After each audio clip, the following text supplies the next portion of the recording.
Hey, everybody. Thanks for joining me. Good Hey, to see you, Paul. Hi. Hi. This is, for me, kind of a dream panel. I'll just go around the wheel and introduce everyone. Steve Murphy is there. He's the only one here who's even older than me. Uh, Thanks, Paul. he's uh, he's a special correspondent, commentator, and analyst for CTV Atlantic. And he was the anchor for the 6 p.m. CTV Atlantic News for many years. Whenever I was in Halifax or Points East, I knew that I'd be getting it straight from the TV because Murph was on the air. So it's very good to see you. Good to see you, Paul. Thanks for the invite. Vassy Kapelos hosts everything. CTV Question Period, CTV Power Play, the Vassy Kapelos Show. Basically, you're just everybody talks to you at some point, with a couple of notable exceptions. Vassy, good to see you too. Nice to see you, Paul. Hélène Buzzetti is columnist for Les Co-op de l'Information, which is basically every newspaper in Quebec outside of Montreal. Well, we used to call them every daily newspaper, except none of them are on paper anymore.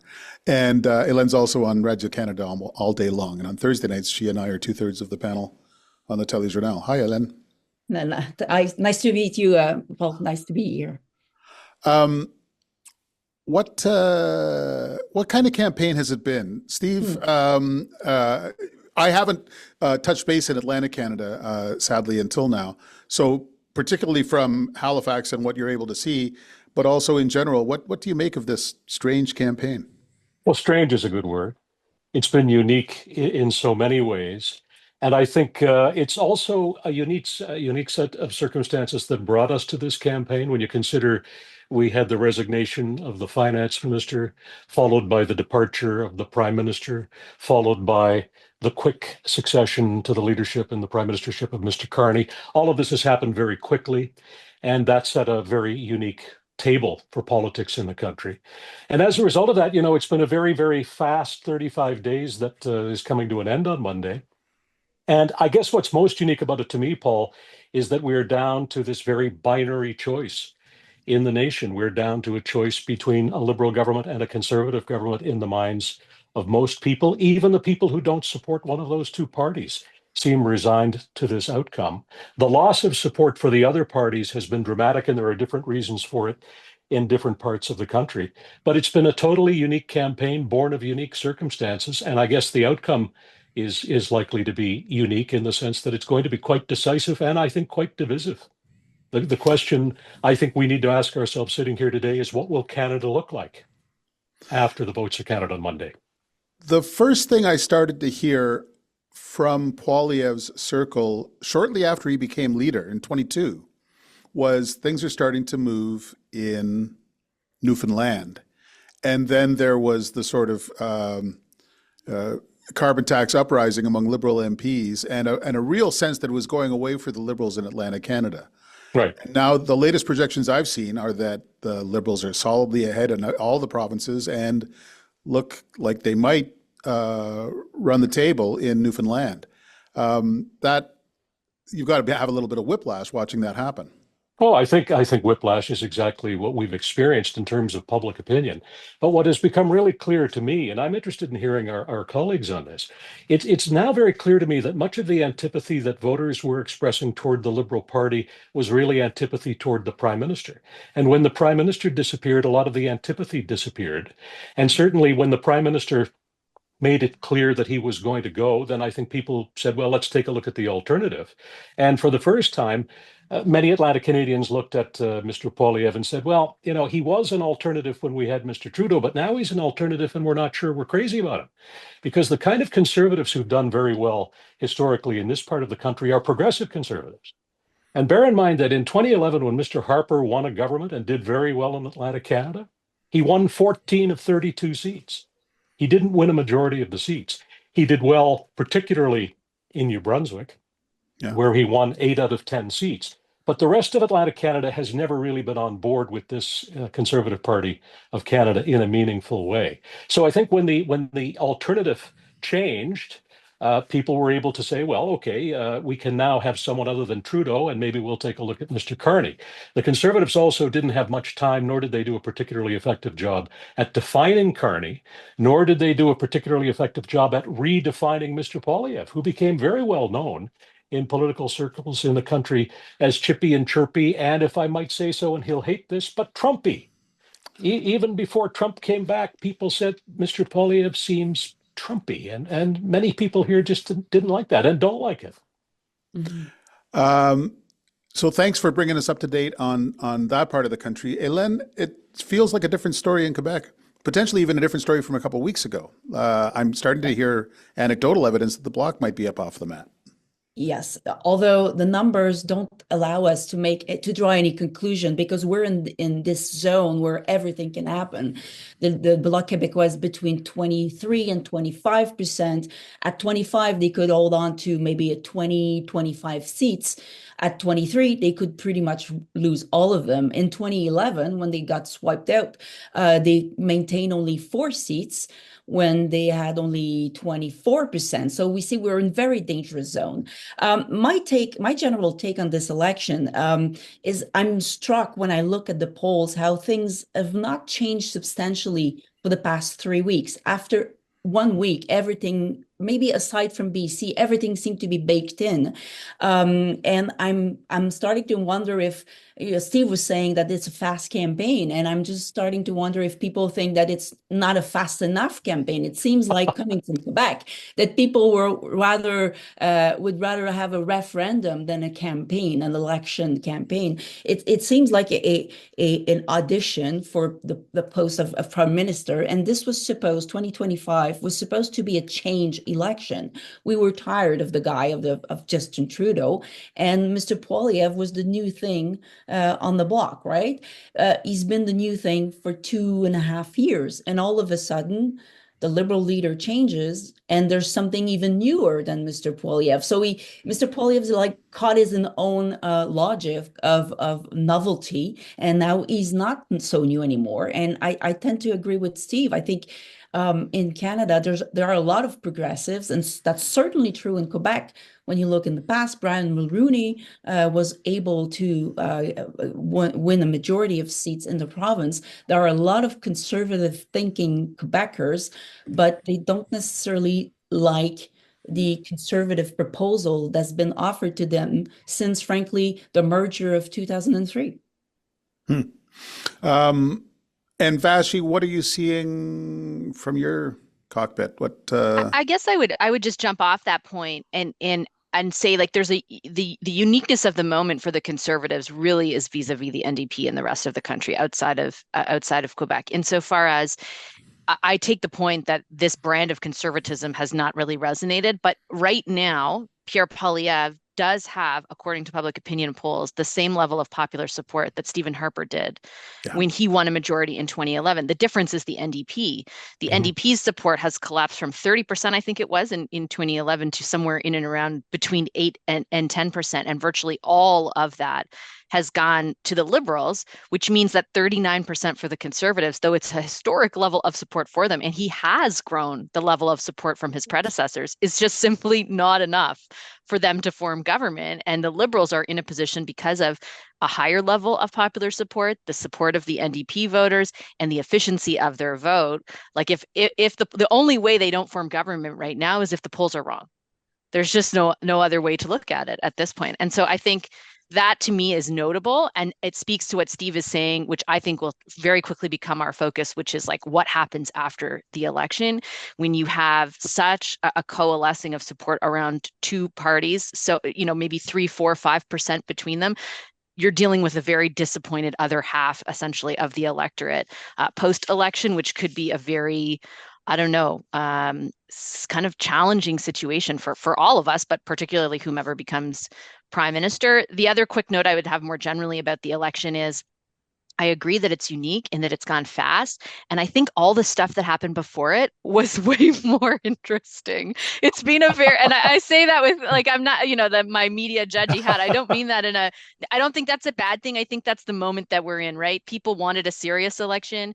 They, they're struck by the gravity of the moment. And I feel like that was borne out through the campaign itself. The drama came with what Steve mentioned when Chrystia Freeland quit, and the drama of whether Trudeau would resign, and then he, when he did, and who the new leader would be, and then Donald Trump's threats, which were so specific and became all about our sovereignty. Like all of that was one of the most wild things I've ever covered in politics. But it led to basically the situation where people now think they have two serious, viable candidates to lead the country. And the election has in turn, I think, reflected that. I was reading somebody somewhere who called this a boring campaign, and I thought, are you off your nut? Like this is, and then I thought, it's actually, like, wait a minute. Not in a bad way. It just is. It's been very civil boring. And serious. That's okay. Like the polls have been like this, and Yeah.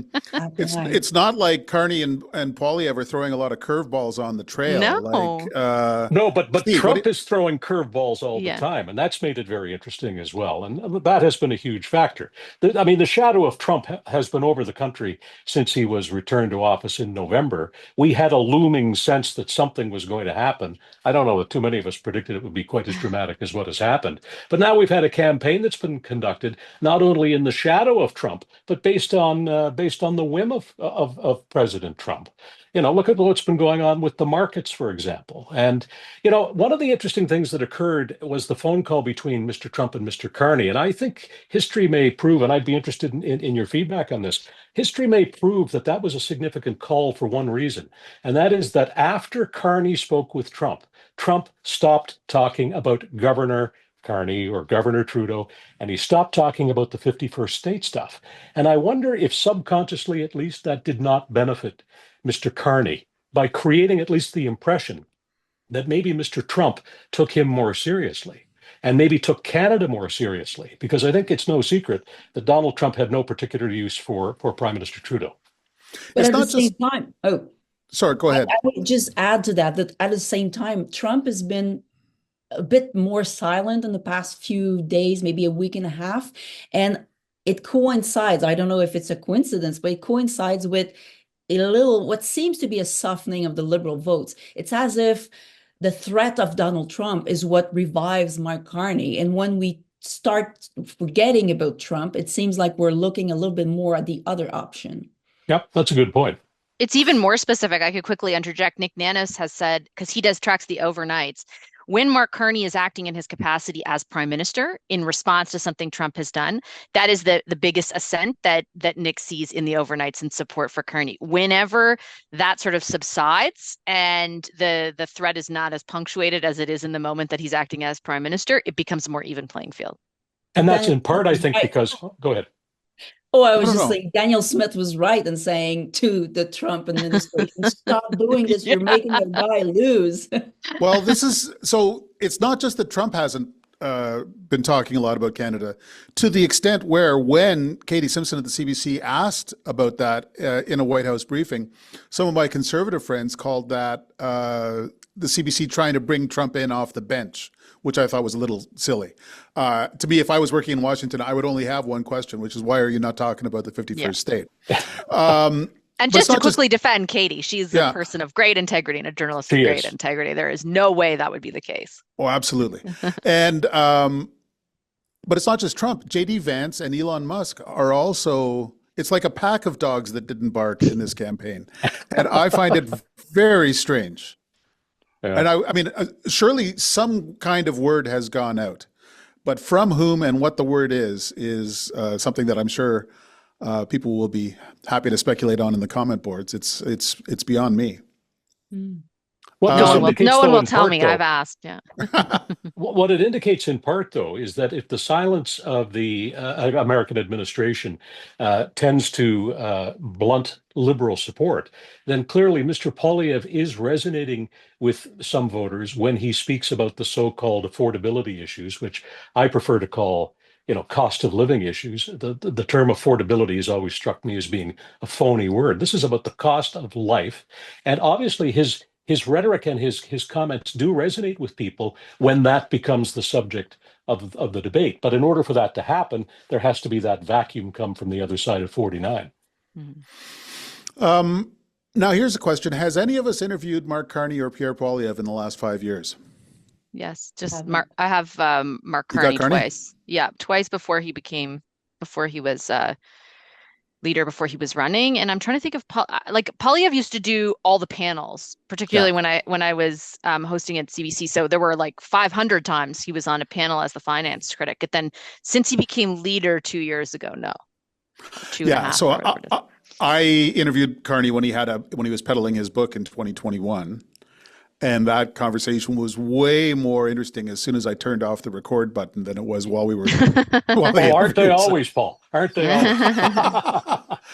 Turned out he was interested in being prime minister. Yeah.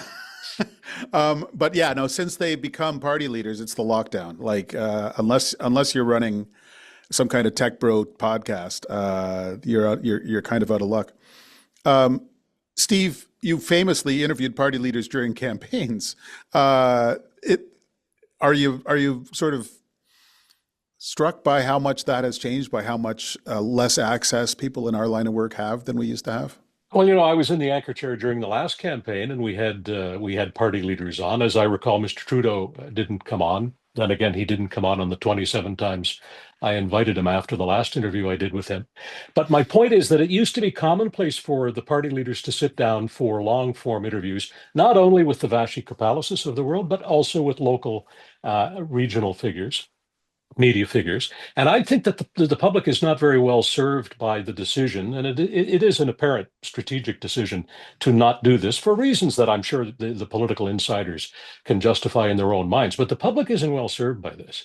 And the public is also not well served by political parties waiting until the end of the campaign to release platforms so that there can't be any serious long form questioning of the party leaders about these things. And, again, it does occur to me that long form interviews of the sort that Vassy has done, of the sort that I used to do regularly, are important for viewers and voters, because it's not only a policy study, it's also a personality study. And the viewers, listeners, and readers get an opportunity to see how leaders react when they are asked persistent questions on important subjects. So it's not just about the detail in the weeds. It's about the way they conduct themselves. And I think that the whole process is poorer for the decision to absent the leaders from the long form interview. And again, all of the parties appear to have made that decision. I guess Mr. Singh, I think, has done some more, but I haven't seen Mr. Carney and I haven't seen Mr. Poilievre do any that I can recall. May have missed him, but. Hélène, a partial exception in Quebec where Yes. The networks can deliver a big audience, and so people show up for events like the 5 chefs une élection, the serial interviews. But Hélène, it feels like, and this is not surprising, but it's still striking, the extent to which the media are a character in this little drama. What do you make of it? But they have been for quite some time. This is not new or specific to this election. I remember 2011 when Mr. Harper was about to win his majority. The media and how the media were treated on the Harper plane, they had a plane back then, was a big issue in the campaign. Remember, that's the first time the Conservatives imposed a limit of 4 questions during the campaign. They would put reporters behind a rope very, very far away from any action taking place, and it became an electoral issue in and of itself. Reporters were making pieces about the treatment of reporters, and I remember one Conservative operative telling us, "Keep going. By talking about this issue, we will get our majority." I don't know if that's the reason why they got their majority, but the Conservatives were making the assumption that, being strong and aggressive towards reporters is a win issue for them with their vote base. So it's not just about, and I agree with what Steve's saying about the long format interview, and that's very important, and they're disappearing, and partly because especially in Quebec, we offer them an alternative. They can go on Showbiz to do light interviews, like Tout le monde en parle. Yeah, right. Tout le monde, every leader went to that, but it's not a tough interview. It's just, it's really a spin moment where they can just, present their spin on every questions being asked. But it's more than that. It's about the Conservatives not answering policy questions. Like, I have this list of texts that I sent to some supposedly spokesperson of the Conservative Party, and it's only me asking questions, and I never get an answer. And that's not because somebody called me back to give it to me. They just don't answer. So you have policy questions that don't have any answers. You look at in local writings where sometimes there are some local debates, and candidates, Conservatives candidates will not show up. Reporters going on the ground do a profile of a riding, and they will say, well, we were not able to do canvassing with the Conservatives, sometimes with the NDP as well. But so there's something more profound to it, and there's this lack of willingness to be open about what they intend to do if they have power. And it's been going on for at least 15 years. Vassy, I sometimes think, I get that a lot of people don't like what journalists do, and they don't like what the more, powerful and well-budgeted journalists do, and they like the scrappy independents and so on. But I think sometimes the Conservatives overestimate the amount of pop they're going to get out of that. Like, I don't know if there are millions of people who are going to vote based on who ruins our life the most. That seems to overestimate our influence in all of this. Yeah, there's definitely a weird thing happening where it's our fault for bad stuff that goes on, and yet we're accused of being totally irrelevant at the same time. I'm not sure how all of those things can be true necessarily at the same time. I mean, I'm not really exclusionary about the way that I view it. I think the more the merrier. I feel uncomfortable blocking access, and I understand that, some of the distrust with the kind of thing that I do is born out of stuff that happened that justifies that mistrust. And I'm not perfect by any stretch of the imagination. But I do think, just like Steve does, that they're underestimating, for example, the degree to which traditional media is still consumed in this country. And I know in the Quebec example, they seem a little bit more aware of it, but it's in no way nothing. The sheer millions of people who watched the debates, for example, and I know there was a whole bunch of stuff in and around them, but the debates themselves were hugely consumed across this country, across every major network. And who put them on, who produced them, a consortium of mainstream media who are still the only ones able to lift a product like that. Same thing in the United States. Everyone said, oh, it's all the podcasts. Yes, that played a huge role. There's no reason not to do them. But who put on the debate that ended Joe Biden's career? It was, again, the mainstream media. And so I think that it's to their detriment not to engage. And I'm not speaking just of the Conservatives, because I'm speaking of all three leaders in this case, for example. And I think it's also to the detriment of the public, because, again, like, behind the scenes, all the pushback I get is like, oh, it's just too much risk. It's too much risk. Yeah. I've never asked a question that is outside of what they're trying to defend, their policies. Like, I just don't let it go when they don't answer. And that in and of itself makes them uncomfortable. And they've made this calculation that it's too risky. And I think, like, the one piece of feedback I get from so many people who watch is their disappointment in that, particularly at a time when everyone's like, we got to go up against Trump. We got to go up against Putin. And yet, like, you can't take a few follow-up questions on the policies that you insist are best to guide our country. Well said. As we record this, I'm following colleagues as they discuss trying to cover the release of the Conservative platform. And with all my love to the Conservative campaign team, you are wildly overthinking this. Put the thing on a table and let people ask questions about it. It'll all be over soon, And instead, there's this ridiculous process of, like, signing up for your turn for a private interview with their spin person, so that none of the reporters will hear other reporters asking a question, so that no narrative can build. And it's like, you understand that they've got phones, don't you? It's the strangest thing, Just to build And on what Vassy was saying earlier about the Conservatives doing pretty well in that election at 38%, they're almost as good as in 2011 when they won the majority. And I think that illustrates precisely the point, is that in this election where it's a two-way race, it's all about gaining supports from other parties, the Bloc Québécois, the NDP. It's about widening your base.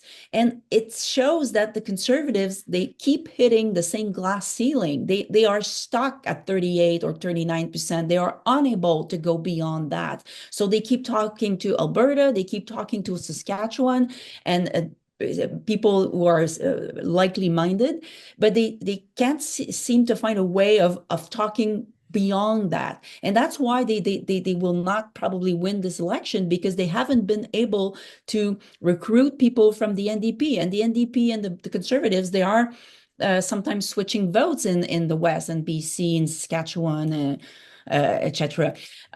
So this philosophy of trying to not to talk to mainstream media, it's not helping them in widening their base. They keep talking to the same people over and over again. They already got that. They have to talk to other people to gain their votes. And in prosecuting this issue, I think we all need to remind ourselves that we don't get a lot of sympathy from voters when we complain about journalists not being able to get interviews with politicians. Our case needs to be made directly to our readers, voters, and listeners, that when those folks don't sit down with us, they deny you the opportunity to get the information that you need. This is not a contest between us and them.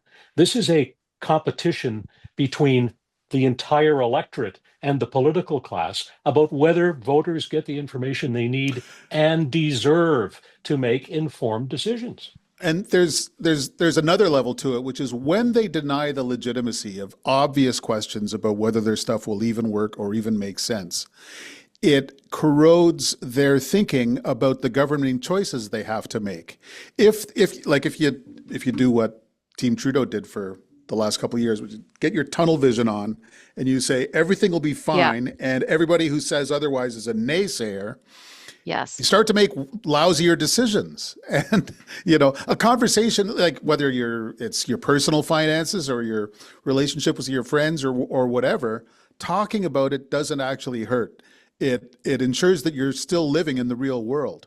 That's my If I could manifesto. even like tie a bow on it, just tying what you're saying with what Hélène is saying, I think that last year the Conservatives were able to reach beyond that base because of exactly what you described from the Trudeau government, this sort of like insistence that the stuff that they knew people did not think was working, and the refusal to accept any challenge to those premises had, I think, pushed people, particularly, for example, in Ontario and Atlantic Canada, where it was the carbon tax, to support the Conservatives in a moment when they normally wouldn't have.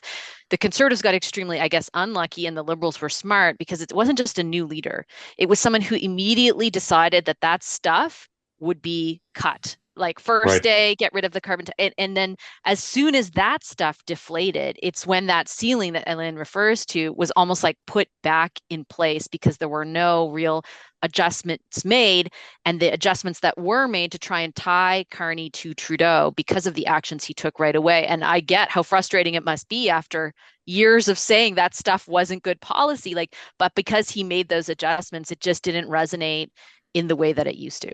And let's not forget that Carney has put some considerable distance between himself and Mr. Trudeau on a number of key policy points. He has moved the Liberal Party back toward the center of the political spectrum, which is where most Canadians are. Well, yes, sort of. The platform isn't really, but yes. Well, no, but on some of the big ticket stuff, it seems a little more, shall we say, progressive conservative than Mr. Trudeau ever did. And there is, again, I reiterate, certainly in this part of the country, and I believe in much of Ontario and in other parts of the western part of the country, there are still people who identify as being conservative progressives, as Darrell Dexter, the former NDP premier of this province, used to say. I am a conservative progressive.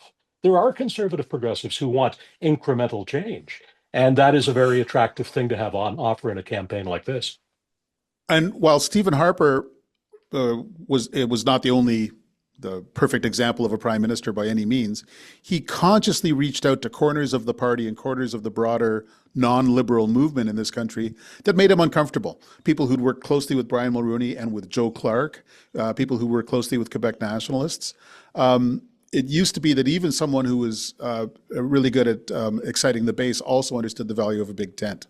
And what's more emblematic of that not happening than the war between Doug Ford and Pierre Poilievre?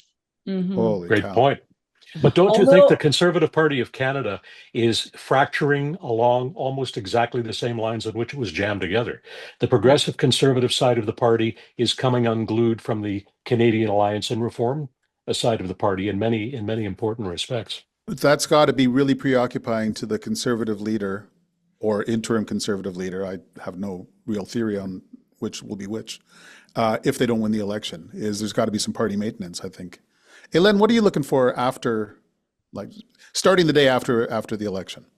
Well, of course, I'm going to be depending on who's winning the election, of course, but assuming the polls are right and that Mark Carney becomes prime minister, I don't personally see how Mr. Poilievre can retain his position. I mean, wasting a 20 points advance in an election is kind of a message, a strong message from the electorate that they don't like him so much. They liked him when they didn't like Trudeau more, but now that they are offered another choice, they're not fan of Mr. Poilievre. So I don't see how he can stay in. And if I can jump in on this, because we keep talking about Harper like someone who did succeed in building a big tent, and you know what, I've never bought that reading of the situation, because if you think of it, Mr. Harper has needed 4 elections before getting his majority. He started in 2004. He should have won that one. It was after the biggest corruption scandal in the modern Canadian history, the sponsorship scandal. And even then, he didn't succeed in winning the government. He got a very small minority in 2006. Wasn't able to turn it into a majority in 2008, and he had to wait 2011 to gain a majority because he was faced with probably one of the worst liberal leader in history, and the Bloc Québécois was collapsing with the NDP. So I don't see Mr. Harper having built a tent. It's just that he was stronger than his opponents, and I think that because of that success, the Conservatives don't do the soul-searching exercise that they should be doing, which is after the merger, it was really a takeover by the Reform Party Alliance, the Canadian Alliance, and this progressive side of the Conservative Party was just pushed aside. And I think that the real key to success is to bring back this wing of the party, to have a real influence on the orientation of the party. And I'm not so sure it will happen after this defeat, because like Vassy said, we will have a lot of division after this election, but this is what should happen. Vassy, what are you looking for after the election? Well, look, I spent a long time out west reporting, so I have, a lot of, I don't know what the right word is, but empathy for how isolated people out there feel. And I think that if the polls are correct, that those feelings of isolation will be exacerbated. And I'm worried about that, just like not really as a reporter, but just as a Canadian, because I think that, especially in a time of crisis, but all the time, there have been moments over the last 10 years where, and you wrote about this so eloquently in your book, it became very politically advantageous to exacerbate those. And that's at the federal level and with Trudeau and the provincial levels as well, to exacerbate those differences for political gain. And I'm sort of naive, but I hope that isn't the case. I hope that there is resistance to doing that, because particularly, like, I don't know, if it's ever been, because of the coalescing around the two parties, this divided. Like, you've got rural versus urban, men versus women, old versus young, and east versus west. Like, all of those divisions are just along one dividing line instead of many. And so I have some level of concern about that. And just jumping off what Hélène said, I think particularly, that the Conservatives in the Poilievre years felt as though they finally could reject the thesis that she put forward with success. I think there are many people in that party who don't want to acquiesce to the sort of progressive side of things because they don't feel it's reflective of what they believe their version of conservatism is. And many of them live in the West and in the prairies, and that is born out of their feelings of being overlooked, their feelings of not being represented, I guess, in Ottawa. And so it's like a real thing, not just like a ideological thing for them. And I think, should the polls be correct, that will be an interesting development as well. Like, how does the party end up reconciling that? Do they actually come to the determination that adopting more progressive policies is necessary in order to win elections? Because I think what they felt they finally had in Poilievre is someone who could successfully reject that thesis on their part. So obviously, if he's successful, that's a different story. But if he's not, that will be sort of a new thing for them to grapple with. I think there are also those in the Conservative Party who feel that Aaron O'Toole had his chance to do that in the last election, and he didn't succeed. Let me underscore, and we've alluded to this several times during our conversation, the Conservative Party of Canada has won the popular vote in the last two federal elections.